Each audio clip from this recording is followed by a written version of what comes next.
in April of this year, I started a page on Facebook, actually, that looks at different areas of wellness, all areas of wellness, just to try to achieve that balanced concept, just to look at like spiritual wellness and your physical wellness, nutritional wellness, even financial wellness, environmental, all these different areas in order to achieve a balance. And as part of that growth of the page, I started looking at collaborators, people that are in line with the vision that I had and that are also very passionate about healthy living.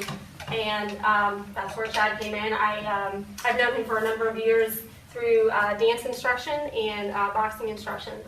My kids have actually taken instruction from him as well. So I knew his concepts, his connected living concept. I understood that they were in line, and so I asked him to join the page as a collaborator, and he agreed, and here we are. So I am kind of introducing his segments for him a little bit. We're going to start with from separate to connected. Yeah. So from separate to connected. I think let me just start with something very recent.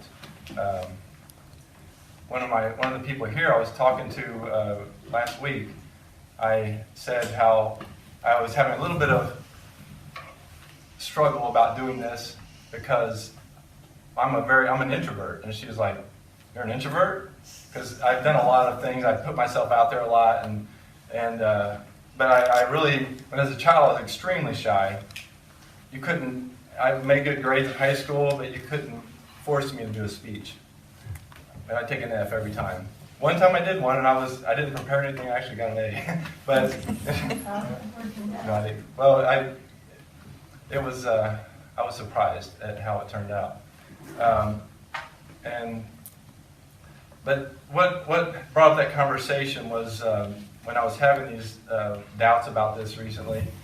There was a guy that night. A couple of days ago, I was just kind of like going into this little ball, and just comfortably just being there, and just remember, that comfortable place of being in my little comfort zone. And I got on Facebook that day. The first thing I saw was a post from someone who said, this is a person who has put a lot of posts on his page about being suicidal. And I've put a couple comments, and I've offered to talk to him or that sort of thing. He's never responded. He's someone I know a little bit from boxing in the past. And so a young man, and that day he posted, "Why do people do the things they do?" And I put a comment on there, which was about a lot of the things that I'm going to be talking about today, about how the people take on things, but it really isn't who they are. It's an energy that we take on when someone does something hurtful, and they took on from somewhere, but we make it personal. We make it them. We make it me. We take on a belief about who I am because of this thing that happened to me. And so I grew up with a lot of love, and I also had, like a lot of people, I had things in my family that I took on beliefs from that weren't true, but I made them true with my thinking, because my mind was developing. I didn't know what to think and believe, and so I think it took me a while to put a real good finger on it. But you can look at what my business is called, Connective Living. People often do and serve the world in ways that they need. And so I needed to feel that. I needed to feel that I was connected, that everything is connected, that I'm connected, you're connected, life is connected. We're all one. But I had a belief early on there was something inherently wrong with me. And that was there for a long time. And I worked at it a lot. And I learned a lot. And that's part of what I'm here to share. one of the things I've come up with, there's a very common term called the ego. And to me, it's been a confusing term because I've studied psychology a lot. And in psychology, Freud had the ego, the superego, the id. And the way that term is sometimes used now, it's a little confusing, I think. And so I came up with this word I call the seps, or the separate self. And I don't care if people use that word. It doesn't matter. Words are just words. They can't be exact, because what life is beyond description. What each of us is beyond description. We're a whole universe. All of us are unknowable. And so I came up with this word because to me, it described what I felt, and I think what a lot of people on a one-on-one basis and also on a global basis feel. They feel separate. Why do we have conflict? Because people feel separate. They feel like they're not part of life. They're not part of each other. But we all are.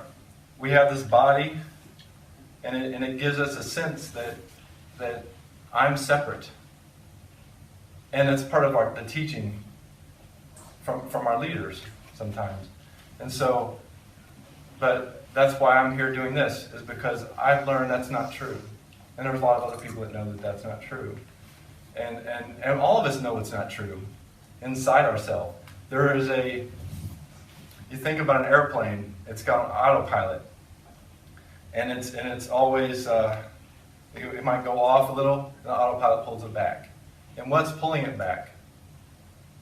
We have the same thing. When we get off balance, pain tells us, thoughts tell us, emotions tell us, but there's always something that's bringing us back to the middle, to what we are, to who we are.